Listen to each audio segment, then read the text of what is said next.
अस्सलाम वालेकुम नाजरीन, मैं हूं आपका मेज़बान अरीफ शेख और इस वक्त आप देख रहे हैं हैदराबाद न्यूज़ का खुसूसी प्रोग्राम हुस्न बयां।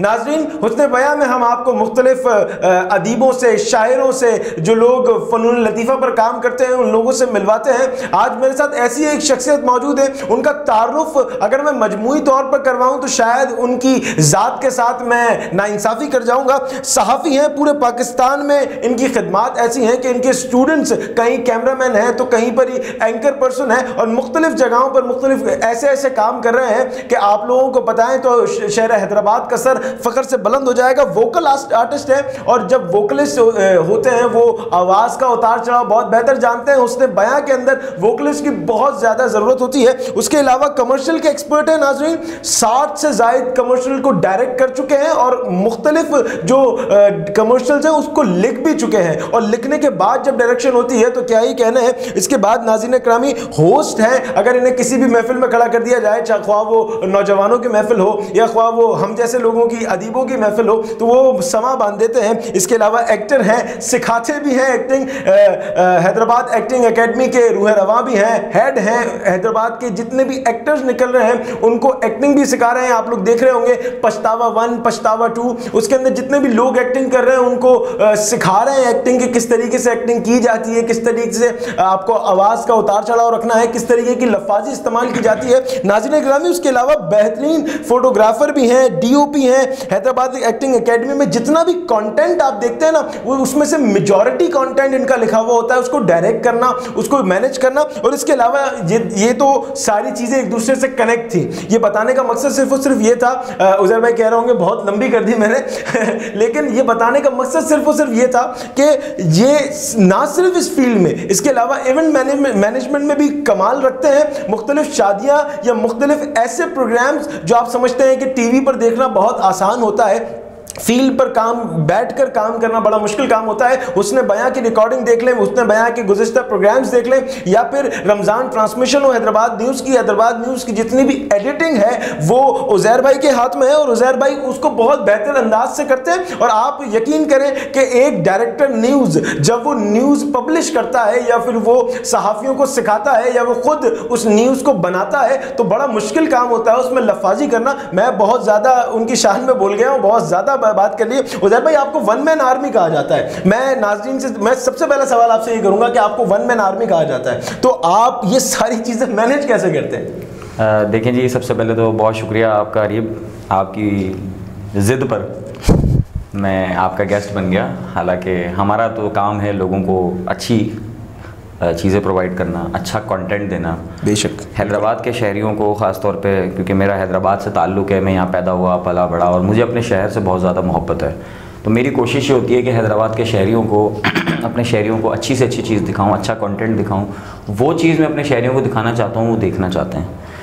तो यही सारी चीज़ें होती हैं। और मेरी एक चीज़ ये, मेरे अंदर हर काम करने से पहले एक बात मेरे जहन में होती है कि मैं कोई भी काम करूँ तो उसे वेरी प्रोफेशनली और वेरी परफेक्ट करूँ, कि जब कोई मेरे हाथ से निकली हुई चीज़, मेरे अंडर सुपरविज़न कोई बनी हुई चीज़ हो तो वो इतनी परफेक्ट हो कि कोई उस पर सवाल ना उठा सके, कोई ये ना कह सके कि इसमें ये कमी रह गई थी। तो चाहे वो मैं कोई चीज़ डायरेक्ट कर रहा हूँ, चाहे मैं कोई चीज़ लिख रहा हूँ, चाहे मैं एज ए DOP शूट कर रहा हूँ, कोई फ़ोटो खींच रहा हूँ, वोकल कर रहा हूँ, जैसा कि आपने सारी चीज़ें बताई। हालाँकि इतनी सारी चीज़ें आपने बता दी। बात ये सब चीज़ें मैं इसलिए मैनेज कर लेता हूँ, जैसा कि आपने कहा कि वन मैन आर्मी, या ये तो खैर दोस्तों की मोहब्बत है, लोगों की मोहब्बत है, प्यार करने वालों की मोहब्बत है कि वो मुझे इस तरह के अलकाबात से या खिताबात से नवाजते हैं। वाकई में आप इस चीज़ को डिज़र्व करते हैं। आप जिस तरीके से मेहनत कर रहे होते हैं, दिन रात आप ऑफिस में बैठ के मुख्तलिफ चीज़ों को मैनेज कर रहे होते हैं, तो वाकई बड़ा मुश्किल काम है कि 24-24 घंटे घर को भी देखना होता है, मुख्तलिफ चीज़ों को भी देखना पड़ता है। और यहाँ पर आप एज अ राइटर के तौर पर भी हैं, एक डायरेक्टर के तौर पर भी हैं। उज़ैर भाई, आपने मुख्तलिफ चीज़ें लिखी हैं, मैंने बहुत सारी आपकी लिखत पढ़ी हैं और बहुत एक मुझे बड़ी जो पसंद आई थी, उस पर हमने एक प्रोग्राम भी किया था और उसके अंदर जो वो आपने प्रोग्राम किया था और उस प्रोग्राम के बाद एक कंपटीशन भी अनाउंस किया था, आपको याद हो तो। ये कोरोना वायरस की वजह से हम लोगों ने उस प्रोग्राम को थोड़ा सा डिले कर दिया, उसके रिजल्ट्स को डिले कर दिया। आज हम इंशाल्लाह नाज़रीन आपको उसके रिजल्ट से भी आशना करेंगे कि कौन जीता, किसने उस तहरीर को अपने उस तहरीर का फ़न अपने सर पर लिया और उस तहरीर का हुनर किसने जीता है। नाज़रीन, हमारे पास उज़ैर भाई से मैं उस लिखत की फरमाइश करूँगा उधर भाई, वो लिखत अगर आपको याद हो या आप वो हमारे नाजरीन के साथ शेयर कर दें, वो लिखत जो आपने प्लेन क्रैश पे लिखी थी, अभिनंदन पे, जो भारतीय गंदे अंडे पे लिखी थी आपने, अगर आप वो हमारे नाजरीन को सुना दें तो क्या ही कहना। जी बिल्कुल मैं सुनाऊँगा, लेकिन देखिए मुझे एग्जैक्टली पूरी याद नहीं है वो स्क्रिप्ट मैंने, और मैं आपको बता दूँ मैं जो भी कुछ लिखता हूँ तो वो मैं बस हालात और वाक़यात और मौके पे लिखता हूँ। मतलब मैं वैसे कोई प्रोफेशनल या परमानेंट शायर राइटर नहीं हूँ।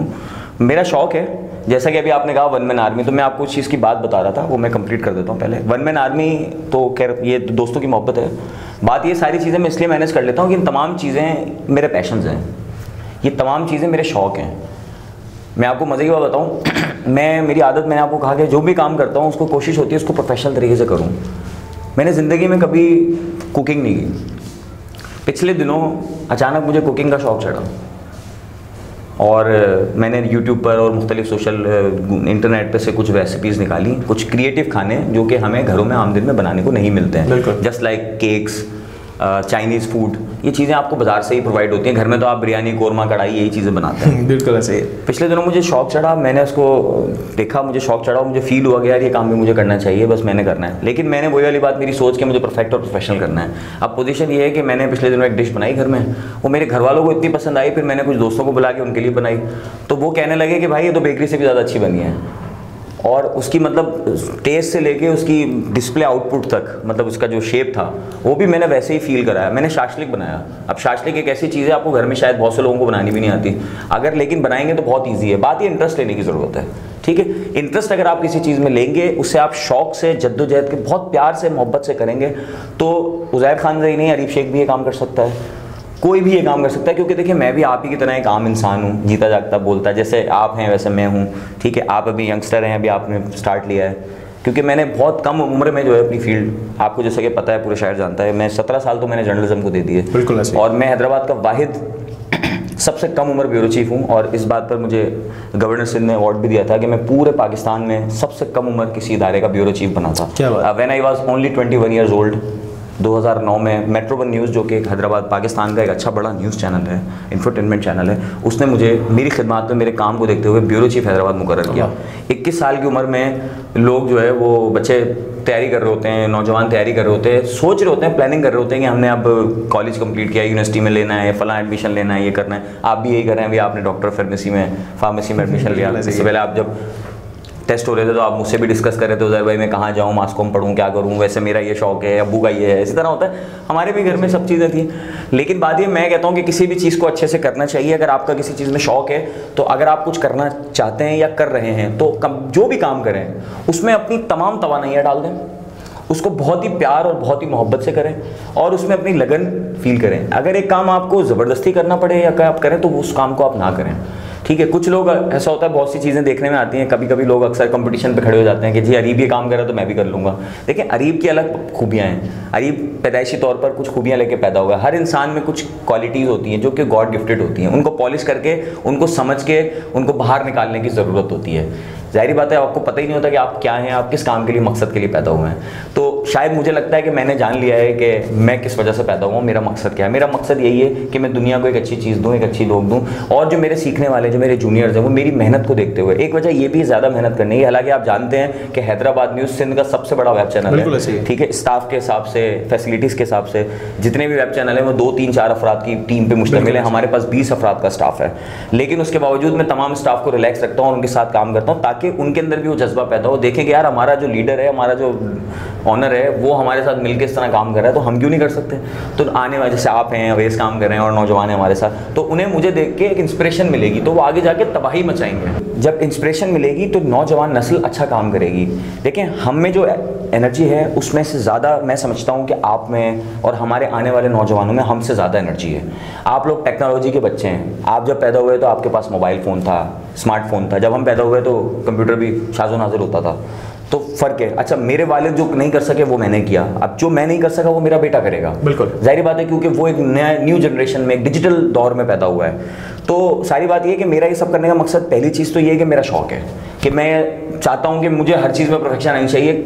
कोई भी काम ऐसा ना हो कि मैं ना कर सकूँ, मेरी फील्ड से रिलेटेड। बिल्कुल ऐसे ही। इवेंट मैनेजमेंट की आपने बात की, वो बिल्कुल हट की फील्ड है। बिल्कुल ऐसे ही। लेकिन वो भी मेरा शौक था कि मैं लोगों की शादियां करवाऊं, अच्छा। मैं बड़े बड़े इवेंट ऑर्गेनाइज करूं, मैं शादियां, मतलब मुझे एक शौक चढ़ा एक दिन। हालांकि मैं आपको बताऊं, मैंने इवेंट मैनेजमेंट की कोई पढ़ाई नहीं की है, लेकिन मुझे शौक चढ़ा। जब मुझे शौक चढ़ा, बाकी के जितने भी मैं काम करता हूँ, ये मेरी फील्ड, मेरे काम, मेरे रोजगार से बिल्कुल है। वोकल है तो मैं, जाहिर बात है, मेरी अल्लाह ने मुझे एक अच्छी आवाज़ दी, मुझे फील हुआ कि I have a good vocal. तो जब मैंने रियलाइज़ करा तो जाहिर बात है वो मेरी रोजी का, मेरे रोजगार का सबब बनी। जाहिर बात है मैं वोकल देता हूँ, मैं उसकी पेमेंट लेता हूँ, मैं डायरेक्शन करता हूँ, उसकी पेमेंट लेता हूँ, मैं डीओपी शूट करता हूँ, उसकी पेमेंट लेता हूँ। मतलब ये सारी चीज़ें मेरे रोजगार से मेरा घर चलता है। इवेंट मैनेजमेंट मेरा शौक था, लेकिन वो भी बाद में मेरे रोजगार के तौर पे उभरा, क्योंकि उसके अंदर भी एक बिजनेस था। तो ये सारी चीज़ें इसलिए भी करता हूँ कि अच्छे से अच्छा काम करूँ, लोगों को इंस्पिरेशन दूँ, और बस ये मेरा शौक है कि मैं वन मैन आर्मी की तरह काम करूँ, जैसा कि आपने बताया कि मुझे सारे काम आने चाहिए। कि मतलब ऐसा ना हो कि कब सम टाइम आपको बताऊँ, मेरा ये ज़िंदगी का छोटा सा एक्सपीरियंस बता देता हूँ, क्योंकि फिर वो काफ़ी बात लंबी हो जाएगी और ब्रेक का टाइम होने वाला है। तो असल में बात ये थी कि कुछ लोगों ने मेरी जो ज़िंदगी, गुज़िश्ता ज़िंदगी है, जो मेरे साथ अदवार गुजरे, दौर गुजरे, जब मैं अपनी प्रोफेशनल लाइफ में आगे बढ़ रहा था, बहुत सारे लोगों ने मुझे ब्लैकमेल किया मुख्तलिफ चीज़ों पे। कभी एडिटर मेरे साथ सीन कर देता था, भाई ये तो ऐसे नहीं हो सकता, ये तो ऐसे होगा, इसके इतने पैसे होंगे। डीओपी को फ़ोन कर रहे हैं, वो 9 बजे तो उठ के आ रहा है घर से, शूट लेट हो गई, 10 मसले होते थे। ये सारी चीज़ें, वोकल आर्टिस्ट के ऊपर जो है वो हम जा रहे हैं, वो नखरे दिखा रहा है, मैं तो 5000 लूँगा, मैं तो 8000 लूँगा, बजट मेरे पास 2000 का, मैं कैसे मैनेज करूँ? बिल्कुल ऐसे ही। लिहाजा मैंने बोला यार ये ब्लैकमेल नहीं होना मैंने किसी से। आप नहीं करते, नो डाउट, कोई मसला नहीं। डीओपी मसला कर रहे हैं, आप हटे, मैं खुद कर लूँगा। एडिटर प्रॉब्लम कर रहा है, ज़्यादा पैसे चाहिए, आप नहीं करें भाई, आपको इज्जत रास नहीं है, मैं खुद एडिट कर लूँगा। तो ये सारी चीज़ें मैंने इसलिए सीखी ताकि मैं किसी से वो ना हूँ, और मैं हर काम प्रोफेशन से करूँ। अच्छा, इसी वजह से आप हैदराबाद में उसका जो प्रोफेशनल कंटेंट देखते हैं, ये वजह है कि मैं तमाम चीज़ों को लुक आफ्टर कर रहा होता हूँ। कैमरामैन जानते हैं सारा काम मेरा, लेकिन उसके बावजूद हर काम से पहले उनको ट्रेनिंग दी जाती है। आप देखते हैं, आप माशाल्लाह बेहतरीन होस्ट हैं, आप अच्छे हैं, बोलते अच्छा है, सब करते हैं, लेकिन हर प्रोग्राम से पहले मैं आपको ब्रीफिंग देता हूँ कि अरीब ये प्रोग्राम ऐसे होगा, ये पर्सनालिटी ऐसी है, इससे आपने इस वे में बात करनी है, इनके साथ आपने इसमें, क्योंकि जाहिर बात है मैं अपना एक्सपीरियंस आपके साथ शेयर करता हूँ, उससे आपकी चीज़ में निखार आती है। इसी तरह मैं तमाम स्टाफ को लेकर चलता हूँ, तो क्या स्टाफ इससे सीख भी रहा है, ट्रेन भी हो रहा है, जो मिस्टेक्स या कमियाँ हैं उनमें वो भी पूरी हो रही हैं, और इस तरह हम दुनिया को, अपने नाजरीन को, अपने हैदराबाद के शहरियों को, अपने देखने वालों को एक बहुत अच्छी चीज़ दे पा रहे हैं। बिल्कुल ज़बरदस्त है। अच्छा उज़ैर भाई, एक कमेंट आया है कि उज़ैर भाई अगर वोकल में आप कुछ सुना दें तो वो हम बिल्कुल सुनेंगे। नाज़रीन, जैसे उज़ैर भाई ने भी बात कही कि ब्रेक का टाइम हो जाएगा, और इन्हें इस वजह से ये चीज़ें पता है क्योंकि ये रिकॉर्डिंग के वक्त हमारे सामने ही मौजूद होते हैं और ये सारे कैमराज को मैनेज कर रहे होते हैं। मुख्तलिफ चीज़ें जो आप देख रहे होते हैं, जो प्रोफेशनल कंटेंट आप तक पहुँच रहा होता है, ये सारी इन्हीं की बदौलत है, इनकी मरून मिन्नत है। और नाज़रीन, यहाँ वक्त हुआ चाहता है एक ब्रेक का। अपने मेज़बान अरीब शेख का इंतज़ार कीजिएगा, और जितने भी लोग जिन्होंने पार्टिसिपेट किया था, अपनी लिखत भेजी थी, वो सब आखिर तक देखिएगा। एंड में इंशाल्लाह आपको रिजल्ट से भी आशना किया जाएगा कि कौन जीता, किसके सर ये ताज गया। देखते रहिए प्रोग्राम हुस्न बयां अरीब शेख के साथ।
वेलकम बैक नाज़रीन, आपको फिर से खुशामदीद कहते हैं हुस्न बयां अरीब शेख के साथ। नाज़रीन ग्रामी, आज हमारे साथ मौजूद हैं, किसी तारुफ के मोहताज नहीं है, उज़ैर खानज़ई। उज़ैर भाई, बात अधूरी रह गई थी। आप जिस तरीके से एक आपने नज़म लिखी थी, उस नज़म के अगर आप चंद अशार सुना दें, क्योंकि बात कहीं और किसी और ज़िमरे में निकल गई, अगर आप वो नज़म सुना दें तो नाज़रीन बहुत सारे वेट कर रहे हैं कि नज़म कब सुनाएंगे आप। वो जो बहुत खूबसूरत तरीके से लिखी थी, एक फिल्मदी नज़म है, नाज़रीन सुनिएगा, आपको बहुत मज़ा आएगा। जी उज़ैर भाई।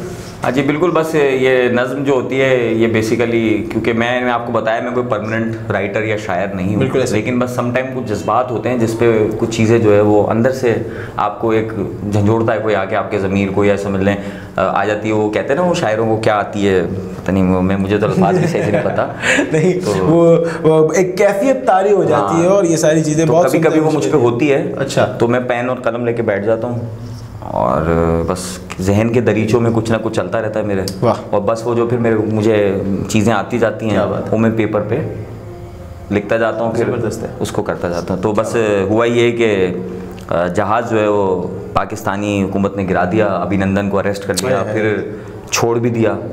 लेकिन हुकूमत की जो भारत की जो हुकूमत थी उसकी जानिब से मुस्तकिल प्रेशराइज़ किया जा रहा था और हमें धमकियाँ दी जा रही थी तो कि मुख्तलिफ तरीके से कि हम ये कर देंगे, हम वो कर देंगे, हम फला कर देंगे, जो भी आप सबके सामने ये बात बहुत सारी बातें, इस पर आपकी तरह मुस्कुराना ही चाहिए। तो अब हुआ ये कि अब मैं बैठा हुआ था तो जाहिर बात है रात का वक्त था, तो इत्तेफाक से यूट्यूब पे मैं कुछ सर्च कर रहा था कुछ चीज़ें, तो मेरे सामने 2-4 इंडियन चैनल्स की वीडियोज़ आई। अच्छा, क्योंकि मैं वैसे भी एज ए जर्नलिस्ट में हम लोग इन चीज़ों को ज़रा हमने सब्सक्राइब वगैरह किए हुए हैं, करना नहीं चाहिए, उनको फ़ायदा दे रहे हैं, व्यूज़ दे रहे हैं, लेकिन मजबूरी हमें नॉलेज चाहिए। तो इंडियन चैनल्स वगैरह कुछ देखने होते हैं तो उससे ज़रा सही पता लगता है कि असल में उनका क्या मौक़िफ़ है और वो क्या हमारे बारे में कह रहे हैं, तो हम उसे लुक आफ्टर करते हैं और एक जर्नलिस्ट को ये करना चाहिए। बिल्कुल सही।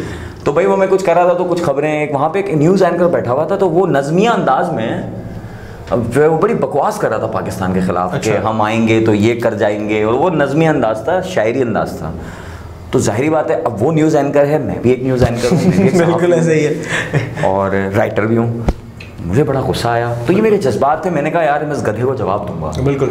तो बस मैंने वो बंद किया है, मैंने बस एकदम मेरे जहन में एक लफ्ज़ आया, मतलब एक आइडिया आया। मैं हमेशा एक वर्ड लिखता हूँ, मेरी आदत है, जब भी लिखता हूँ एक लफ्ज़ लिखता हूँ, उसके बाद पूरी चीज़ बाहर निकल आती है। क्या? मैंने लिखा पेपर पे ए मोदी सरकार। वाह, ए मोदी सरकार, ए मोदी सरकार, यानी मैंने जस्ट एक लफ्ज़ लिखा था, ये तो कोई भी लिख सकता है, ए मोदी सरकार, यानी मैंने उसको ललकारा, ए मोदी सरकार। क्या बात है। अब उसके बाद फिर मैं सोचता रहा क्या करूं यार, मैं कैसे जवाब, मेरा जवाब ऐसा जामे और मुकम्मल होना चाहिए कि तमाचा पड़े एक चेहरे पे। क्या बात? कि जिस तरह वो हमारे बारे में गलीज़ गुफ्तगू कर रहा था तो उसको हम अपनी अच्छी साफ सुथरी पढ़ी लिखी लैंग्वेज में, सहाफ़ती अंदाज में और शायराना अंदाज में मिक्स करके उसको एक, वो कहते हैं ना, भिगो के जूता मारने वाली बात। ये आपने कुछ ज़्यादा ही भिगो दिया था।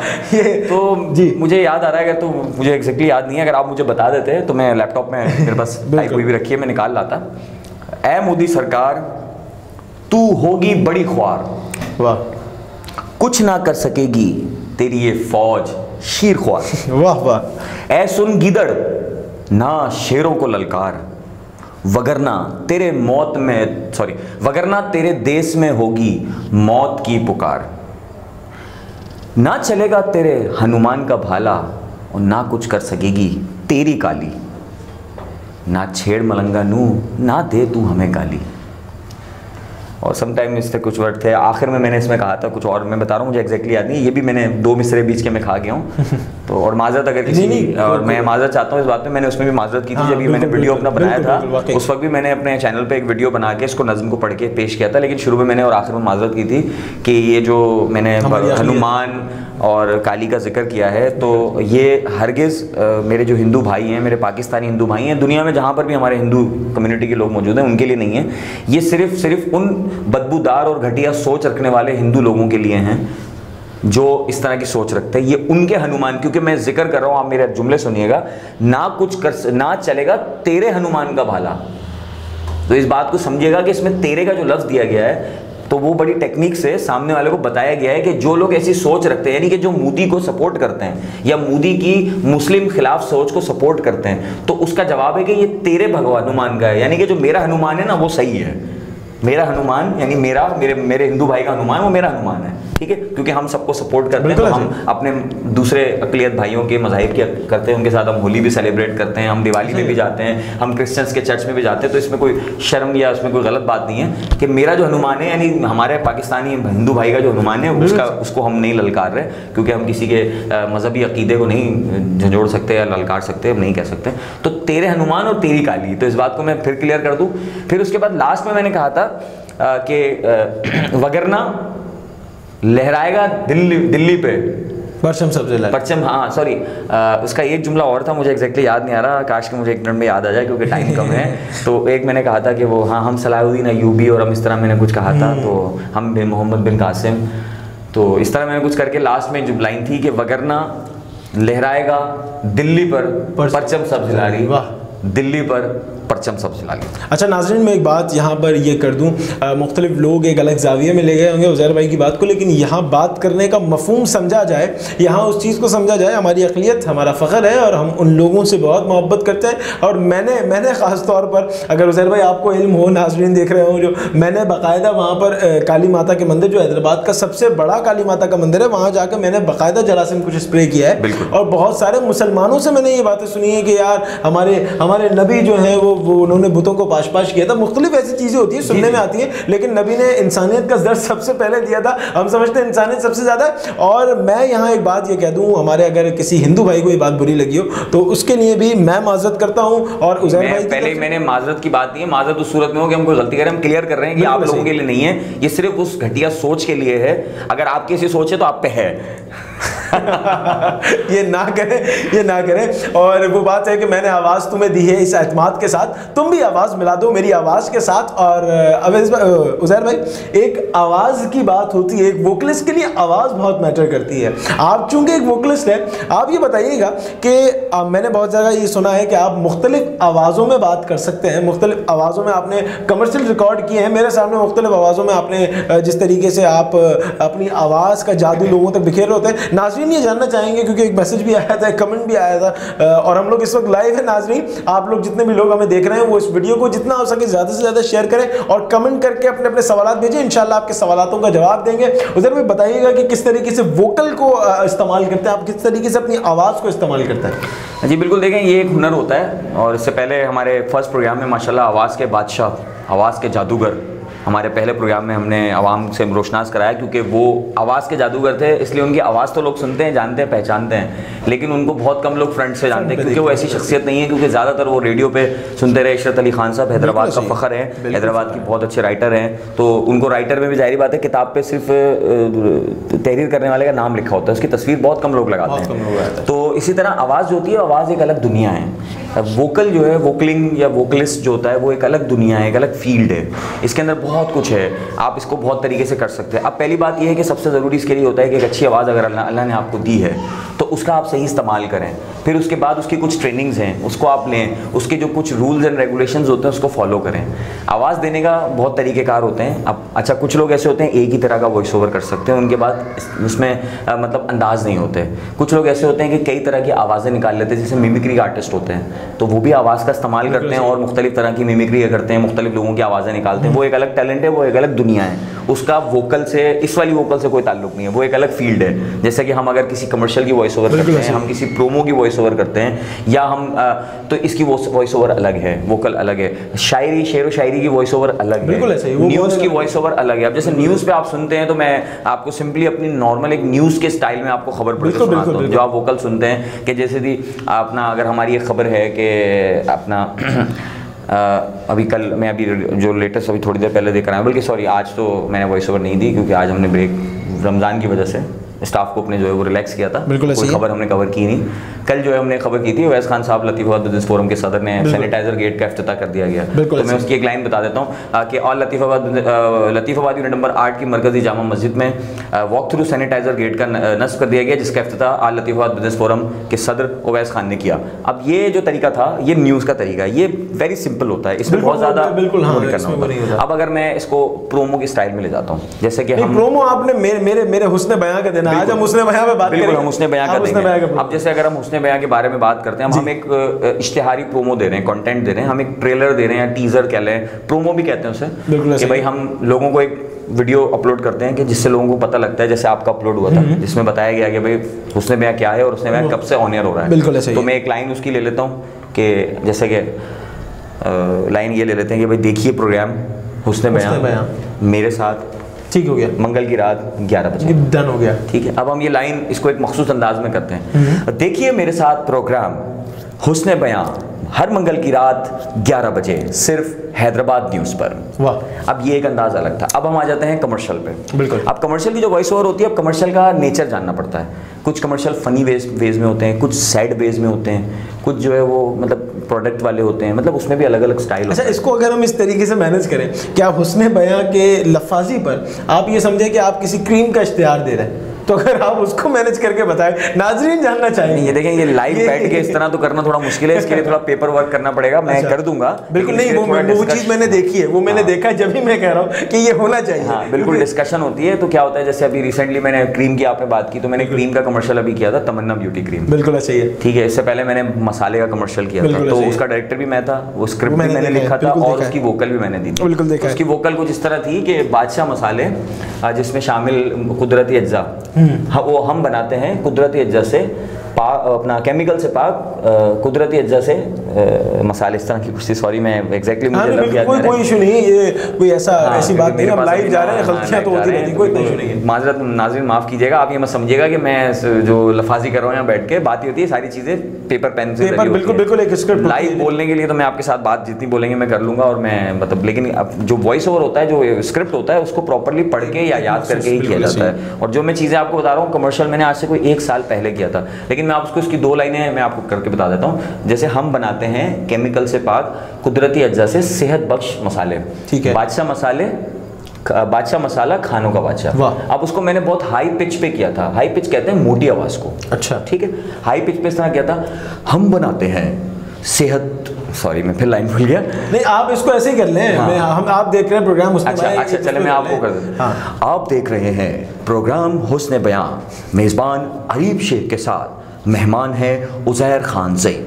ये एक अंदाज था, इसे कहते हैं हाई पिच वॉल्यूम आवाज। ये हाई पिच मतलब इसको पिच को वो मत समझिएगा कि इसमें आवाज तेज करनी पड़ती है। बात ये मोटी आवाज होती है, एक होती है बारीक आवाज। अच्छा, बारीक आवाज़ मेरी निकलेगी नहीं क्योंकि मेरी भारी आवाज़ है, लेकिन फिर भी हम कोशिश करते हैं। सम टाइम कुछ जगहों पे रिक्वायरमेंट होती है भारी आवाज़। इसी तरह एक होती है थोड़ी सी फीमेल टाइप की आवाज़। तो इस तरह की चीज़ें बहुत सारी होती हैं। फिर इंशाल्लाह कभी बैठेंगे तो फिर आपको करके बताएंगे। 2-3 स्टाइल बता दिए, आगे चलते हैं इंशाल्लाह। आगे नहीं चलेंगे, एक ब्रेक का वक्त हो जाता है नाज़रीन। और जितने भी लोग कमेंट कर रहे हैं कि उज़ैर भाई अच्छे लग रहे हैं और उज़ैर भाई माशाल्लाह वी लव यू और ये वो, उज़ैर भाई जवाब दे दें आप। लोग आपसे मोहब्बत का इजहार कर रहे हैं, लोग मोहब्बत करते हैं आपसे। बस ये तमाम दोस्तों का, अहबाब का और मेरे चाहने वालों का, जो मेरे फैंस हैं, जो मुझे पसंद करते हैं, उनकी मोहब्बत है। आप सबकी वजह से मैं यहाँ बैठा हूँ। आप सबकी वजह से आज उज़ैर खानज़ई, उज़ैर से उज़ैर खानज़ई बना है। और अगर आप लोग ना हो तो मैं कुछ भी नहीं हूँ। और बस ये आप लोगों की मोहब्बत है। और बस इसी तरह प्यार करते रहें और हमारे चैनल को लाइक करें, सब्सक्राइब करें। हमारा यूट्यूब चैनल भी है, उस पर भी हम आजकल मेहनत कर रहे हैं, तो थोड़ा उसके ऊपर भी आप हमें जो है अच्छे व्यूज़ दें, उसको भी ज़्यादा से ज़्यादा सब्सक्राइब करें, दोस्तों को बताएं, शेयर कराएं प्लीज़। नाज़रीन मिलते हैं एक छोटे से वक्फे के बाद, कहीं नहीं जाइएगा, देखते रहिए प्रोग्राम हुस्न बयां अरीब शेख के साथ।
वेलकम बैक नाजरीन, आप देख रहे हैं हुस्न बयां अरीब शेख के साथ। और आज हमारे साथ मौजूद है उज़ैर खानज़ई। किसी तारुफ के मोहताज नहीं है, हैदराबाद न्यूज़ के डायरेक्टर न्यूज़ है। और हम उज़ैर भाई से बात कर रहे थे मुख्तलिफ चीज़ों की, वोकल आर्टिस्ट के तौर पर उनकी, पिछले जो हमने ब्रेक से पहले बात की उनके एक वोकलिस्ट के तौर पर बात करी। और अब हम उनसे बात करेंगे कि उज़ैर भाई आप, मैंने सुना था आप एक गाना लिख रहे हैं, क्योंकि लिखत हमारे यहाँ वाकई एक ऐसा पेशा है जो बहुत कम लोग कर सकते हैं। लिखने का काम बहुत कम, क्योंकि हमारी जो कौम है वो लिखने लिखने से दूर है, हम लोग किताबों से दूर है, मुख्तलिफ ऐसे लोग हैं। अभी हम ब्रेक में भी यही बात कर रहे थे कि आप अगर वो गाना हमारी आवाम के सामने पेश कर दें तो एक ज़बरदस्त चीज़ हो जाएगी। मैं समझता हूँ कि ऐसा कोई ऐसी चीज़ अभी तक सोशल मीडिया पे किसी ने नहीं कही होगी, किसी ने इतना वसी होकर बात नहीं करी होगी। आप अगर ये करते हैं तो ज़बरदस्त काम हो जाएगा। देखिए, मैंने आपको पहले भी बताया कि मैं जो भी लिखता हूँ वो मेरे जज्बात होते हैं। बिल्कुल, एक चीज़ याद रखिएगा, मैं कभी भी, क्योंकि मैं कोई परमानेंट या प्रोफेशनल शायर या राइटर नहीं हूँ, मतलब मेरा कोई इरादा नहीं है आगे किताब लिखने का। बिल्कुल, ठीक है। और मोस्टली सच्ची बात बताऊँ, किताबों से तो मैं भी दूर हूँ। अब वो वक्त नहीं रहा। पहले पढ़ते थे किसी ज़माने में, बहुत किताबें पढ़ी मैंने, लेकिन अब इतनी भीड़ भाड़, इतनी मसरूफ़ ज़िंदगी, सारा ये मेरी प्रोफेशनल लाइफ, सारा दिन में मतलब 24 में से 18-17 घंटे में यहाँ बिजी रहता हूँ। 6-7 घंटे बचते हैं, उसमें मुझे आराम भी करना होता है, मेरी फैमिली भी है, उसको भी मुझे टाइम देना होता है। तो किताबें, जाहिर बात है, किताबों के लिए बड़ा सुकून और बड़ा माहौल चाहिए, तो वो मेरे पास अब नहीं है। खैर, फिर भी जब भी कोई चीज़ नज़र में आती है इंटरनेट के ज़रिए, तो किताबें मैं पढ़ता हूँ।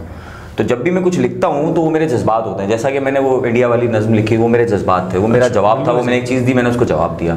अब वो जो गाना मैंने लिखा है वो बेसिकली पाकिस्तान की सूरत हाल पर है। अच्छा। जो पाकिस्तान की करंट सूरत हाल है, जो सूरत हाल से पाकिस्तान गुजर रहा है, मैंने पाकिस्तान का गाने की शक्ल में, 3 मिनट का वो गाना होगा, 2.5-3 मिनट का, अगर उसका हम जब उसका ट्रैक बनवाएंगे, मैं समझता हूँ 3-3.5 मिनट का होगा, और वो एक रैपिंग सॉन्ग है, क्योंकि आजकल रैपिंग का दौर है, आपको पता है। मेरी अच्छा साथ में ये भी कोशिश होती है कि मैं जो भी करूँ वो व्यूअरशिप जरूरी है। बिल्कुल ऐसा ही, लोग देखना चाहिए, देखने वाले जो मतलब लोग पसंद करते हैं। अब मैं गाना लिखूं और उसके बाद मैं उसको 1857 की जंग आज़ादी के दौर का मंजर पेश कर दूं तो मज़ा नहीं आएगा। अच्छा, दिखाना अलग बात होती है, लेकिन लोगों की सोच डिजिटल दौर और आज के दौर के हिसाब से, आज के नौजवान और आज के लोगों की जो सोच है और वो जो देखना चाहते हैं, उसकी रोशनी में वो सब चीज़ें करनी होती हैं। तो आजकल रैपिंग सॉन्ग्स का ज़्यादा दौर है। आप हनी सिंह को, बादशाह को, मीका को, इन लोगों को ज़्यादा शौक से सुनते हैं यूथ। और क्योंकि आपको पता है पाकिस्तान वज़ीर-ए-आज़म बार बार कह रहे हैं कि 65% आबादी पाकिस्तान की यूथ है, तो हमें यूथ पे काम करना चाहिए। तो मैं यूथ पे काम ज़्यादा करता हूँ, क्योंकि मैं खुद भी नौजवान हूँ, मैं भी, जाहिर बात है, आपसे 6 महीने बड़ा हूँगा मैं। तो ये आपने मेरी उम्र ज़्यादा बता दिया। तो ऐसा है कि वो बस पाकिस्तान के हालात देखते रहते हैं। तो बस एक दिन जो है वो बैठा हुआ था, एकदम जहन में एक आइडिया आया, तो एक जुमला फिर लिख दिया, सुनो दुनिया वालों। वाह, सुनो दुनिया वालों, बल्कि सॉरी, लिखा मैं हूँ पाकिस्तान, मैं हूँ पाकिस्तान, ये जुमला मैंने लिखा। अब उसमें से मुझे पूरा गाना निकालना था, तो मुझे याद पड़ता है ये गाना मैंने काफ़ी अर्सा पहले लिखा, लेकिन कुछ मतलब बदकिस्मती कह लें मेरी कि काफ़ी अर्सा हो गया, लेकिन मैं उसको रिलीज़ नहीं कर सका, ज़िंदगी की मसरूफियात कह लें। नहीं, अब कोई ना कोई स्पॉन्सर आपको देख लेगा और इंशाल्लाह इसको रिलीज़ करेंगे। अभी मैं माजरत के साथ मैं आपको पूरा गाना अपना नहीं यहाँ पे डिस्क्लोज करूँगा, क्योंकि कॉपी हो जाती है। बिल्कुल ऐसा है, क्योंकि उसके कॉपीराइट का इशू है। मैंने उसको कोई कॉपीराइट तो कराया हुआ नहीं है, लेकिन मेरी तहरीरें, और मुझे पता है कि अब तक, जब हालांकि ये गाना मैंने 2015 में लिखा था, लेकिन अब तक इतने गाने आ चुके हैं पाकिस्तान के हवाले से भी, मुख्तलिफ शायर लिख चुके हैं, मुख्तलिफ सिंगर्स आ चुके हैं मार्केट में, हर चीज़ आ चुकी, लेकिन मेरी वाली जो चीज़ है वो बहुत डिफरेंट है। अच्छा। आपने सुनी, आपको पता है, मैंने सुनी, बिल्कुल मुनफरिद है, तो मैं उसको पूरा डिस्क्लोज नहीं करूंगा। मैं उसके कुछ, तो मैं आपको बताऊंगा नहीं कि क्या लिखा हुआ है। हाँ, तो मैं नहीं बताऊंगा तो फिर आपको पता भी नहीं चलेगा कि किताब में क्या लिखा कॉपीराइट है, क्योंकि मैंने जाहिर बात है उसको, जब मैं जाहिर बात है पब्लिक के सामने तो पेश करना है, लेकिन जब पूरा प्रॉपर आ जाएगा गाना, उसको ऑडियो बना के वीडियो शूट करके हम शो करेंगे। और इंशाल्लाह पूरी उम्मीद है कि अगर कोरोना का मामला जल्दी खत्म हुआ तो इस साल जश्न आज़ादी पे वो गाना मैं रिलीज इंशाल्लाह नहीं, अगर, लेकिन लगता नहीं है कि इस बार भी हो पाएगा, क्योंकि कोरोना की वजह से हम डिस्टर्ब रहेंगे जब तक ये कोरोना चले। बड़ा मुश्किल काम, अगले साल मैं जरूर इसको रिलीज कर जाऊंगा, क्योंकि अब मेरे पास वो सारी फैसिलिटीज और चीज़ें मौजूद हैं। तो मैं उसका बता देता हूँ। तो वो मैंने लिखा था, मैं हूँ पाकिस्तान। बेसिकली वो गाना डिस्क्राइब करता है पाकिस्तान। मैं उसमें बताना चाह रहा हूँ कि पाकिस्तान खुद अपनी सूरत हाल लोगों को बता रहा है। अच्छा, वो खुद रो रो के अपनी सूरत हाल बता रहा है। उसकी वीडियो शूट भी हम इस तरह करेंगे कि एक दुबला पतला सा कोई मरियल सा आदमी जो होता है ना, बिल्कुल ही जिससे कहेंगे कि अभी गिर के मर जाएगा, और लड्डन जाफरी टाइप की चीज़।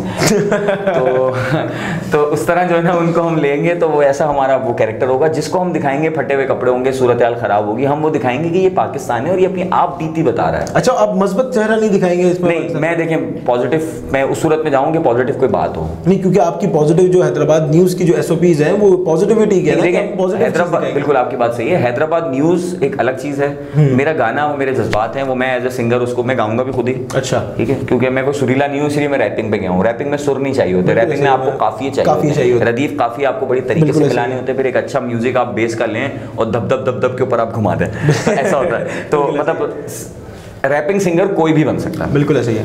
तो दैट्स वाई मैंने उसको रैपिंग पे लेके गया। तो मैंने उसको स्टार्ट इसलिए लिया कि पाकिस्तान अपनी आप बीती सुनाएगा और अपने हालात बताएगा। ठीक हो गया। गो के इस वक्त पाकिस्तान के हालात बहुत बेहतर हैं। अल्लाह ताला ने पहली बार पाकिस्तान की हिस्ट्री में एक ऑनेस्ट वज़ीर आज़म हमें दिया है अल्हम्दुलिल्लाह। और इमरान खान साहब नो डाउट पाकिस्तान की आवाम के लिए और ख़ास तौर पे गरीब और मुस्तहक और जो हमारे सफ़ेद पोश अफराद है, जो ग्रास रूट लेवल है ना, मिडिल क्लास जो हमारी क्लास है, उसके लिए इमरान खान साहब काम कर रहे हैं। और सबसे अच्छा काम इमरान खान साहब हमारे दिल पे बहुत ज़्यादा चढ़ गए, क्योंकि उन्होंने कल उन्होंने जो अभी फर्स्ट रमज़ान को जो उन्होंने ऐलान किया, तो वो तो माशाल्लाह उन्होंने दिल जीत, वो ज़बरदस्त, वो जो उन्होंने सोशल मीडिया को रेगुलाइज करने के लिए। क्या बात। और अब जो कि लोग हमारे खिलाफ बात किया करते थे, जो सोशल मीडिया को गलत कहा करते थे, जाली कहा करते थे, 2 नंबर कहा करते थे, हमें उन्होंने एक हैसियत और एक पहचान दी है। ना सिर्फ वो सोशल मीडिया को रेगुलाइज करने जा रहे हैं, बल्कि वो तरबियत भी देंगे सोशल मीडिया चैनल्स को और फंडिंग भी देंगे। Even government of Pakistan social media channels को इश्तिहारात भी देगी ताकि वो अपने पैरों पे खड़े हो सके, क्योंकि वो एक मिडिल क्लास फ्रीलांसर सहाफ़ी को सपोर्ट करना चाहते हैं। तो ये इमरान खान साहब बेहतरीन काम कर रहे हैं, लेकिन पाकिस्तान की सूरत हाल वहीं की वहीं है। तो मैंने कुछ अशार इस तरह लिखे हैं, मैं बता देता हूँ कि सुनो दुनिया वालों, एक बात बताऊं, अपनी कहानी जरा खुल के सुनाऊं। खुल के सुनाए, आप गा के सुनाए, खुल के छोड़े, आप गा के सुनाए। तो वो उसकी धुन भी मैंने बनाई हुई है, वो इस तरह चलेगा। सुनो दुनिया वालों, एक बात बताऊं, अपनी कहानी जरा खुल के सुनाऊं, मेरी उम्र हो गई है 70 बरस, मुझ पर खाया किसी ने नहीं तरस। आगे मेरा ख्याल है, मैं समझता हूँ इसको रोक देना चाहिए, इसको रोक देना चाहिए, इसको रोक देना चाहिए, इसको रोक देना चाहिए। इसके आगे फिर पूरा प्रॉपर सिस्टम है, उसमें हड़तालें हैं, उसमें जो है वो एहतजाज हैं, उसमें फिर मैंने इसमें ब्यूरोक्रेसी, सियासतदान, हर उस इंसान को, हर उस बंदे को मैंने इसमें शामिल किया है और उसके खिलाफ मैं बोला हूँ, या मैंने उसके ऊपर उस चीज़ पर या उस इदारे पर या उस शख्स पे उसको नोटिफाई करवाया है कि जो पाकिस्तान को नुकसान पहुंचा रहे हैं। इसके एक और ख़ास बोल है कि जब ये अंतरा पूरा होता है तो आखिर में गाने में ये चीज़ आएगी कि जलता हूँ मैं, लुटता हूँ मैं, वाह, पिटता हूँ मैं और मरता हूँ मैं। वाह। इसमें हमने तमाम कौमियतों की यकजहती का भी मैसेज दिया है कि तमाम कौमों को एकजहत होना चाहिए। उसका एक अशार है कि मेरे सारे बेटे बड़े जवान। क्या बात है। तो उसमें मैंने सारे बेटों से मुराद मेरी तमाम सूबे और तमाम कौमियत हैं। क्या बात है। तो आखिर का फिर ये था कि अब ना सुधरोगे तो छिन जाएगा मकान। वाह। तो इस तरह की चीज़ें उसमें हैं। फिर आगे हमने अलकायदा, तालिबान, हिंदुस्तान, इन सबको, अमेरिका, सबको मैंने उसके अंदर शामिल किया। और आखिर में सिर्फ शामिल किया है या आपने? मैंने उनके ऊपर तनकीद की है। अच्छा। हाँ, और मतलब पाकिस्तान दुहाई दे रहा है उनसे बचाव के लिए। अच्छा। अपनी कौम को, यानी अपने बेटों को, अपने रहने वालों को। और आखिर में दिखाया जाएगा उसमें कि बहुत सारे लोग एक जगह पर खड़े होंगे और जो है वो पाकिस्तान जो है उसको अमेरिका, तालिबान, पुलिस, ब्यूरोक्रेसी, सियासतदान उसको लूट रहे होंगे, पीट रहे होंगे, जला रहे होंगे, और वो सबसे मदद पुकार रहा होगा कि मैं हूँ तुम सबका पाकिस्तान, कोई तो बचाओ, अरे खुदा के लिए कोई तो आओ, मैं हूँ तुम सबका। आखिर में बेचारे पाकिस्तान को एम्बुलेंस पे डाल के ले जाया जाएगा। वाह। तो ये इस गाने का मैंने आपको ना सिर्फ ट्रैक बता दिया है बल्कि इसकी वीडियो का भी मैंने आपको आइडिया दे दिया। कॉपीराइट इशू हो सकता है कुछ? नहीं, अभी तो फिलहाल नहीं, गाने का पूरा मफहूम नहीं है लोगों के पास, और अगर कोई बना ले तो अल्लाह उसको पूछेगा। बिल्कुल। अच्छा नाजरीन, यहाँ वक्त हुआ चाहता है एक वक्फे के बाद वापस आते हैं। देखते रहिए प्रोग्राम हुस्न बयां अरीफ शेख के साथ।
वेलकम बैक नाजरीन, आपको एक बार फिर से खुशामदीद कहते हैं प्रोग्राम हुस्न बयां। मैं हूं आपका मेज़बान अरीफ शेख और आज हमारे साथ मौजूद हैं उज़ैर खानज़ई। उज़ैर भाई, हम आपसे बात कर रहे थे मुख्तलिफ मौज़ूआत पर, आपने बात की। उज़ैर भाई, हम चूँकि एक पर्सनल सवाल मैं समझता हूँ कि आपके दो जाहिर सी बात है साहिबजादे हैं, आप शादीशुदा हैं माशाल्लाह से, तो आपके वो दो साहबजादे, क्योंकि एक मैसेज मुझे आया और उन्होंने कहा कि यार उज़ैर भाई की साहबजादे जो हैं, अब ये नहीं बताऊँगा किसका मैसेज है, लेकिन आया मैसेज कि यार उनके जो साहबजादे हैं, तो क्या आप उनको भी इस मीडिया की फील्ड में लेकर आएंगे? हाँ जी बिल्कुल। देखें, बात यह है कि पहली बात तो मैं ज़रा हकीकत पसंद आदमी हूँ और मैं इस चीज़ पे बड़ा बिलीव करता हूँ कि मैं अपने बच्चे जब किसी उम्र को पहुँचेंगे, तैयार तो मैं उनको यहीं के लिए कर रहा हूँ कि वो मेरी बुढ़ापे में जब वो जवान हो तो वो मेरी जगह लें। बिल्कुल। दोनों में से कोई एक, माशाल्लाह 2 मेरे बेटे हैं, एक बड़ा वाला मेरा बेटा अहमद मुस्तफ़ा, उसकी आप वीडियोस आए दिन मेरी फेसबुक पेज पे देखते हैं। बिल्कुल देखते हैं। वो माशाल्लाह जो है वीडियोस बनाता है। अभी कोरोना के हवाले से उसके मैसेजेस में बना के चलवा रहा हूँ। कल भी मैंने एक रात को शेयर किया है। तो वो माशाल्लाह बेहतरीन आर्टिस्ट है और एक कमर्शियल वो कर चुका है माशाल्लाह। तो मैं उसको ट्रेन तो कर रहा हूँ इस चीज़ के लिए और मैं उसको सिखा भी रहा हूँ, समझा भी रहा हूँ कि ये सारी चीज़ें होती हैं। उसका कंप्यूटर में बड़ा इंटरेस्ट है और उसका और भी मतलब मेरी फील्ड से रिलेटेड कुछ चीज़ों में इंटरेस्ट है, ख़ास तौर पे एक्टिंग से रिलेटेड। तो अब लेकिन बात यह है कि अगर वो बड़ा होके जब किसी काबिल होता है, समझदार होता है, बाशऊर होता है और वो कहता है कि बाबा मुझे डॉक्टर बनना है या मुझे क्रिकेटर बनना है, मतलब वॉटेवर वो कुछ भी मुझे बोलता है, तो मैं उस पर ज़रा भी जोर या दबाव नहीं डालूंगा कि नहीं आपको मैंने सारी उम्र इस चीज़ के लिए तैयार किया कि आपको एक्टर या जर्नलिस्ट या होस्ट बनना है और अब आप ये काम कर रहे हो। तो बात ये मेरे बच्चे का जो भी पैशन होगा वो जिस चीज़ में जाना चाहेगा, क्योंकि मैं इस चीज़ को मानता हूँ कि जिस चीज़ में आपका शौक नहीं है, बिल्कुल जो काम आप शौक से करते हैं वो प्रोफेशनल और परफेक्ट होता है। ये सारे काम में मैंने आपको शुरू में बताया मैं क्यों कर लेता हूँ, क्योंकि ये सारे मेरे शौक थे। मेरी रोजी रोटी मेरे शौक पे मुनहसर है। मैं अपने जो कमाता हूँ वो मैं अपने शौक से कमाता हूँ, तो मेरा शौक भी पूरा हो रहा है और मेरा रोजगार भी चल रहा है। वाह वाह वाह। अच्छा उज़ैर भाई, हम प्रोग्राम का क्योंकि इख्तिताम करने के चंद ही मराइल बाद हम रिज़ल्ट भी अनाउंस करेंगे, मैं चाहूँगा कि आप अगर कोई एक पैगाम रिकॉर्ड करवा दें, क्योंकि मैंने जो हमने गुज़श्ता प्रोग्राम्स किए हैं, आप जब लाइव जा रहा होता है बता रहे होते हैं कि यार कौन देख रहा है, किसने क्या कमेंट किया है, कौन क्या कह रहा है, वो सारी आप ये जिम्मेदारी आप अंजाम दें। हाँ, आज ये जिम्मेदारी ये मेरे ऊपर जिम्मेदारी है। आज मैं देख रहा हूँ कि यार कौन क्या कह रहा है। कोई बड़ा मुश्किल काम है दोनों चीज़ों को एक साथ लेकर चलना, लेकिन उज़ैर भाई ये ज़बरदस्त काम कर रहे हैं आप। उज़ैर भाई, आप एक प्रोग्राम, क्योंकि आपको इल्म है कि ये क्या फॉर्मेट है, तो अगर आप एक पैगाम रिकॉर्ड करवा दें हुस्न बयां के हवाले से कि लोगों को किस तरीके से लफ्ज़ों का चुनाव करना चाहिए, उनको किस तरीके से लिखत करनी चाहिए, क्योंकि मुख्तलिफ लोग अपने अपने ऐसे पैगामात रिकॉर्ड करवा चुके हैं। जी देखिए, मेरा ये मैसेज है इस हवाले से कि कभी भी कोई भी काम करें, जो मैं बार बार इस बात का बरमला इजहार कर रहा हूँ कि कोई भी काम करें वो शौक से और दिल से और लगन से करें। वाह। कुछ लोग हालिया दिनों में भी, अभी हम आपके सामने आज हम ऑफिस में डिस्कस कर रहे थे, बिल्कुल जब आप आए, तो अभी रिसेंटली कुछ लोगों ने जो है वो कंपटीशन की सोची। बिल्कुल ऐसे ही। ठीक है, मैं नहीं बताऊंगा कि क्या काम था और कौन कर रहा था, मैं नहीं बताऊंगा, मैं नहीं बताऊंगा। लेकिन बात यह है कि कंपटीशन करना कि नहीं यार ये काम कर रहा है तो मैं भी ये काम कर लूंगा। वाह। ठीक है, जैसा कि मैंने आपको कहा कि अगर अरीब होस्टिंग कर रहा है तो मुझे आए दिन मैसेजेस आते हैं। एक दिन एक तोतले बच्चे का मुझे मैसेज आ गया उसको मैंने फोन किया तो वो कह रहा है शायद अस्सलाम वालेकुम, माजरत नहीं, माजरत, लेकिन देखिए ये उसके लिए एक मसले रहा है। शायद अस्सलाम वालेकुम बेटा जी, वालेकुम अस्सलाम। शायद मैं एंकरिंग करना चाहता हूँ। क्या करना चाहता हूँ? एंकरिंग। उसको बेचारे को एंकरिंग भी पूरा बोलना नहीं आता है। असल में एंकरिंग तो कोई लफ्ज ही नहीं है, एंकरशिप होता है या एंकर होता है। तो खैर बात ये कि जरूरी नहीं है कि अगर आप देखते हैं कि जी बहुत से लोगों के अंदर एक वो होता है, एक आइडियल होता है, शाहरुख खान, मैं शाहरुख खान बनूंगा। देखें, आप 4 दफा मर के पैदा हो जाएंगे ना, आप शाहरुख खान नहीं बन सकते। आप या तो उससे बेहतर बन सकते हैं, जैसे मैं हूं या आप हैं, आप अरीब शेख हैं, तो आप अरीब शेख ही बन सकते हैं। आप उज़ैर खान ज़ई नहीं बन सकते, आप ज़ुहैब लतीफ़ नियाज़ी नहीं बन सकते, आप शाकिर नहीं बन सकते, आप इमरान नहीं बन सकते। ऐसा ही, ठीक है। अब आप किसी को आइडियल लेके चल सकते हैं, जैसे मैं हूँ, मेरे आइडियल मेरे फादर है। ठीक है, मेरे फादर ने बहुत अच्छे अच्छे क्रिएटिव काम किए, लेकिन जाहिर बात है जिम्मेदारियाँ, ज़िंदगी की मसरूफियात और बच्चों की जिम्मेदारियों की वजह से वो उन चीज़ों को उतने अच्छे से कंटेन नहीं कर सके, उन चीज़ों को उतने अच्छे से वो अपने शौक को पूरा ना कर सके। तो मैंने उनको देखते हुए कि सारी इंस्पिरेशन आर्टिस्ट की हो, डायरेक्टर की हो, सहाफ़ी की हो, क्योंकि मेरे फादर भी सीनियर सहाफ़ी हैं, तो मैंने उनसे एक इंस्पिरेशन ली, वो मेरे आइडियल हैं। तो वो जो काम करते थे उसको मैंने और परफेक्ट अंदाज से करने की कोशिश की और दुनिया को एक नया चेहरा दिखाया कि देखो भाई ये DNA का एक्सटेंशन है, सुल्तान ज़ई ने क्या किया था और अब उज़ैर खान ज़ई क्या कर रहा है। क्या बात है। ठीक है, तो इसी तरह जो भी काम करें, पहले जरूरी ये है कि आपका उसमें शौक होना बहुत जरूरी है। ठीक है, किसी के साथ मुकाबलेबाजी में, जिद पर, अनापरस्ती में आप ये काम करने ना उतरें। जब आप ये काम करेंगे आप परफेक्शन नहीं दिखा पाएंगे। अच्छा। जब तक कोई काम परफेक्ट नहीं होगा, जब तक आप उसके अंदर आपको उस काम का शौक ना हो, उसके लिए आपको जुनून ना हो।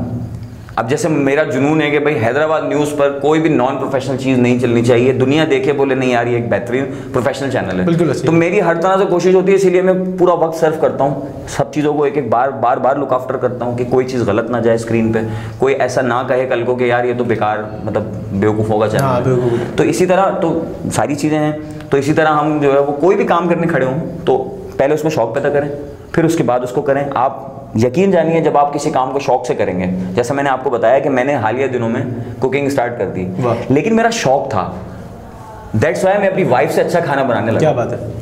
नहीं, ये ऑन रिकॉर्ड नहीं बोले बात, ये आपके लिए थोड़ा नहीं, अल्हम्दुलिल्लाह मैं पठान हूँ, सही हूँ, हमारे घर में मर्दों का राज चलता है। तो मतलब मैं अपनी वाइफ से अच्छा खाने बनाने लगा हूँ, और वो पीछे हट जाती हैं, वो कहती है नहीं आप बनाएं, आप ज्यादा अच्छा बनाते हैं, आपके हाथ में ज्यादा टेस्ट है। इसका मतलब इट मींस ये है कि मैं कोई प्रोफेशनल थोड़ी हूँ, लेकिन बात ये मेरा शौक था, शौक है, ठीक है, मेरा शौक था तो मैं उसको प्रोफेशन में कर गया। अब मैं अगर अपनी बीवी की जिद में करता तो शायद मैं वो काम ना कर सकता, कि मैं उसको चैलेंज करता कि मैं तुमसे अच्छा खाना बना सकता हूँ, बिल्कुल ऐसे ही है। तो मैं नहीं कर पाता, मैं फेल हो जाता और आखिरकार मेरा सर नीचे हो जाता। लेकिन मैंने क्या करा, मैंने शौक किया। बेगम ने बोला आप क्या कर रहे हैं किचन में? मैंने कहा मुझे शौक चढ़ा, मैं करना है, मुझे करने दें, मतलब क्या हो गया। तो उन्होंने बोला ठीक है करे। जब वो हुआ तो बहुत अच्छा हुआ, क्योंकि मेरा शौक था। तो मेरा मैसेज आप लोगों से सबसे यही है कि कोई भी काम करें उसे शौक से करें। अगर आपके अंदर शौक है तो करें, किसी के साथ कंपटीशन, किसी के साथ जिद लगा के, अनापरस्ती करके या किसी को नीचा दिखाने के लिए करेंगे, आप कभी भी कामयाब होंगे। वाह, ज़बरदस्त है। अच्छा उज़ैर भाई, हमने फॉर्मेट रखा था, आपने मुझसे कहा कि यार आज अगर हम रिजल्ट भी अनाउंस कर दें, और आपने कहा था कि रिजल्ट मैं अनाउंस करूंगा, तो ये मैं चाहूँगा कि अगर आप जिम्मेदारी ले लें, या अगर आप चाहें तो ये क्योंकि आवाम को बड़ा पसंद आएगा। और मैं ये इस वक्त ये कहना चाहूँगा, मुझे थोड़ा सा लाइव से बाहर जाना पड़ेगा, और मैं आपको जो है ना वो रिज़ल्ट का पूरा फॉर्मेट बता दूं कि रिज़ल्ट जो है वो किस तरीके से मिला था और कितने पार्टिसिपेंट्स थे। कोई तकरीबन नाज़रीन हमारे पास कमो बेश कोई 70 से ज़ायद जो है वो लिखत आई थी, और उसमें से जो है वो एक सिलेक्ट हुई है, और उनका ताल्लुक़ और क्या जीता उन्होंने, क्या गिफ्ट हैम्पर है, क्या चीज़ें हैं, वो उज़ैर भाई बताएंगे। उज़ैर भाई जी, ये लीजिएगा।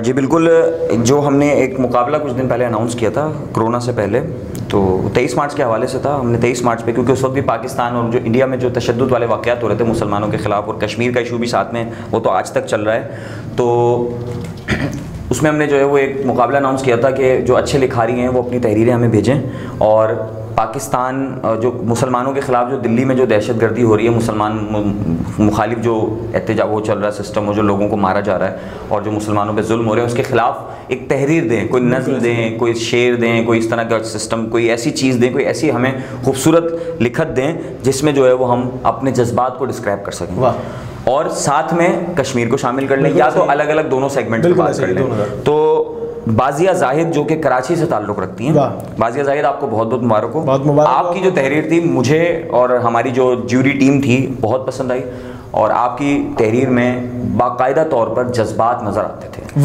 और जज्बात की बुनियाद पर हमने आपको विनर करार दिया है। और इंशाल्लाह हैदराबाद न्यूज़ की जानिब से गिफ्ट हैम्पर थोड़ा सा लेट होगा, क्योंकि अभी सूरत हाल आपको पता है, कोरोना है और रास्ते बंद हैं, लेकिन हम कोशिश करेंगे कि अगर आप ये शो देख रही हैं तो प्लीज़ आप जो है वो अरीब का नंबर आपके पास है, आप इनको अपना एड्रेस प्रॉपर हमें सेंड कर दें, और अपने वालिद का, अगर आप कम उम्र हैं, नहीं तो अपना NIC और कोई फ़ोन नंबर वगैरह जो है वो दे दें, तो हम TCS के ज़रिए आपका गिफ्ट हैम्पर हैदराबाद न्यूज़ की जानिब से आपको इंशाल्लाह बिल्कुल आपको वो आपका जो गिफ्ट हैम्पर है वो मिल जाएगा। और लोग ये ना समझें कि मेरे पास अगर उनका नंबर है तो कोई हमने कोई ऐसी सियासत वगैरह की है। ये बता दूं मैं कि जो लिखत के मुकाबले में जो नंबर दिया गया था नीचे, वो मेरा बेसिकली मेरा नंबर था, और मेरे नंबर पे ही सारी डिटेल्स आ रही थी, सारी चीज़ें आ रही थी, क्योंकि ये एक्टिविटी मैंने ही प्लान की थी। तो ये हरगिज़ ना समझा जाए कि हमने फेवरेटिज्म किया है या हमने सिर्फ अपने ही लोगों को दिया है, ऐसा हरगिज़ कुछ नहीं है। हमने कोशिश की है इसको हम लोग एक बेहतर अंदाज में लोगों के सामने पेश करने की कोशिश करें इस लिखत के मुकाबले को, क्योंकि लिखत मर चुकी है, वो डिबेट का मयार मर चुका है। इसी वजह से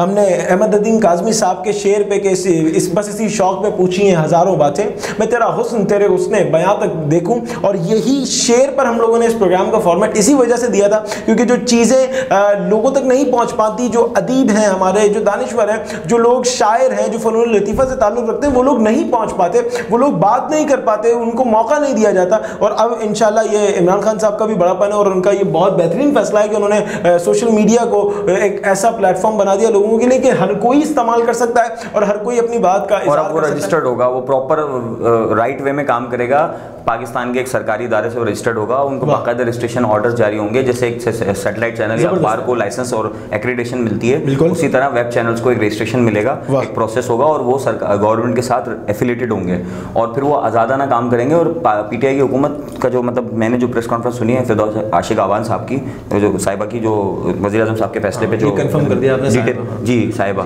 जी उन्हें एक फ़र्क नहीं हो, एक जैसी लगती हैं। ये ना करें, आपको कह रहा हूं। नहीं खैर है, ये छोटे छोटे मजाक होते हैं, मतलब ये इसमें उनको बुरा नहीं मानना चाहिए। तो देखें हम उनके लिए नहीं, वो हमारे लिए काबिल एहतराम है। तो ये बहुत अच्छा एक फैसला है और इस पर बाकायदा ऑफिस में जश्न मनाया गया और हम बहुत खुश हुए, क्योंकि बहुत सारे लोग, जैसे मैंने कहा, कि हमारे खिलाफ एक साजिश रचे हुए हैं और वो हमें काम नहीं करने दे रहे। तो जो लोग इस तरह की सोच रखते हैं, तो ये उनके लिए एक जवाब है कि देख लें कि आप जो है ना, वो वक्त जो है वो हमारे साथ खड़ा है। पाकिस्तानी वफाक की हुकूमत हमारे साथ खड़ी है। पहले ही बहुत सारे इदारे हमारे साथ थे, लेकिन अल्हम्दुलिल्लाह वफाकी हुकूमत ने इस बात के लिए बाकायदा क्लीन चिट दे दी है कि वेब चैनल्स बंद नहीं होंगे, बल्कि ये प्रमोट होंगे, इनके ऊपर बेहतर काम होगा, क्योंकि बेसिकली फ्यूचर हम लोग हैं, हम लोगों ने आगे लेके जाना है। देख लें आप सैटेलाइट चैनल देख लें, अभी भी आप उठा के देख लें, आपको टेंशन मिलेगी। हम आपको डिफरेंट प्रोग्राम्स दे रहे हैं, डिफरेंट खबरें सुना रहे हैं, हटके दूसरा दुनिया से हटके चीजें दिखा रहे हैं, वो जो कोई चैनल आपको नहीं दिखा रहा, हम आपको वो दिखा रहे हैं। और भी मैं अपनी बात नहीं करूंगा, मैं तमाम वेब चैनल्स की बात करूंगा। वेब चैनल्स आप हैदराबाद के जितने भी काम कर रहे हैं, और भी बहुत सारे चैनल्स काम कर रहे हैं, आप देखें वो आपको डिफरेंट रिपोर्टिंग दे रहे हैं, वो आपको पैनिक नहीं दे रहे कोरोना की, आज इतने केस हो गए, आज इतने मर गए। हम ये बातें आपको दिखाई नहीं रहे, हमारे पास ये चलता ही है सब। हम आपको दिखा रहे हैं कहाँ राशन तकसीम हो रहा है, किसने 200 रुपए किलो गोश्त बेचा है, कौन 10 रुपए किलो सब्जी बेच रहा है, कौन सैनिटाइजर बांट रहा है, कहाँ पे सैनिटाइजर गेट लगा है। पॉजिटिव इमेज दे रहे हैं, शहर हैदराबाद की अच्छी तस्वीरें दिखा रहे हैं, प्लस हैदराबाद के मसाइल को हाईलाइट कर रहे हैं, लोगों तक पहुंचा रहे हैं, आगे इंतजामिया तक पहुंचा रहे हैं, और उस पर एक्शन हो रहा है। हमारे हैदराबाद न्यूज़ की कई खबरों पे काम हुआ है, वर्कआउट। बिल्कुल, मैं बता दूं, मेरी जो सबसे पहली खबर थी जो मैं लेकर आया था, उस पर सबसे पहले अमल दरामद हुआ और एक हफ्ते के अंदर अंदर वो पूरी चहाड़ी जो है वो बिल्कुल अच्छे तरीके अच्छे अंदाज में बन चुकी थी और बड़ा ज़बरदस्त काम हो रहा है। और मैं बहुत शुक्रिया अदा करूंगा उज़ैर भाई आपका, आपने वक्त दिया। वैसे आप कैमरे के पीछे होते हैं, आज आपको कैमरे के सामने लेकर आ गया मैं, और मैं समझता हूं कि आप लोगों को भी बड़ा, आप लोगों ने एंजॉय किया होगा। बाजिया जाहिद साहिबा, आपको बहुत बहुत मुबारकबाद कि आप ये चीज़ें जीती हैं। अगर कोरोना वायरस का ये मसला हल हो जाता या फिर ये नहीं होता, हम तो यही दुआ कर रहे हैं ये नहीं होता, खुदा गारक करे उन लोगों को जिन लोगों की तरफ से ये सारी चीज़ें फैलाई गई हैं, या जो भी मामला है अल्लाह खैर करे। हम लोग सिर्फ दुआएं कर सकते हैं अपने रब के हुजूर। कोई भी गलती हुई होगी तो उसमें भी माफ़ी का तलबगार हूँ और तौबा का तलबगार हूँ आपसे।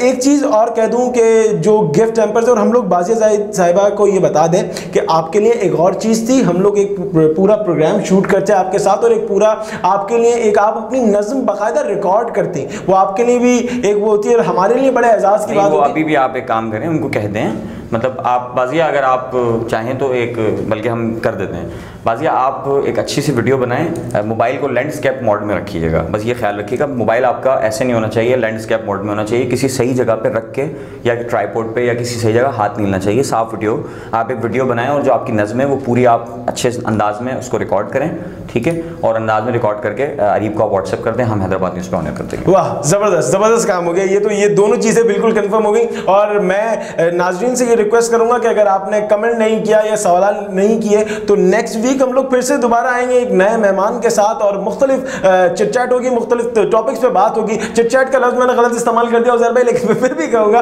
कि हम लोग सारी गुफ्तगू को चिट-चैट इंग्लिश में चिट-चैट कहते हैं, बिल्कुल ऐसे ही, लेकिन अदब से रिलेटेड है ना, तो उसमें ये चीज़ थोड़ी सी नागवार गुजर सकती है, तो माजरत के साथ। और एक बात ये कहूँगा कि जितने भी लोग हम लोगों को देख रहे थे, जिन्होंने पार्टिसिपेट किया, उन सबका बहुत शुक्रिया। मिलते हैं अगले प्रोग्राम में, तब तक के लिए अपने मेज़बान अरीफ शेख को दीजिए इजाज़त। अल्लाह हामी व नासर।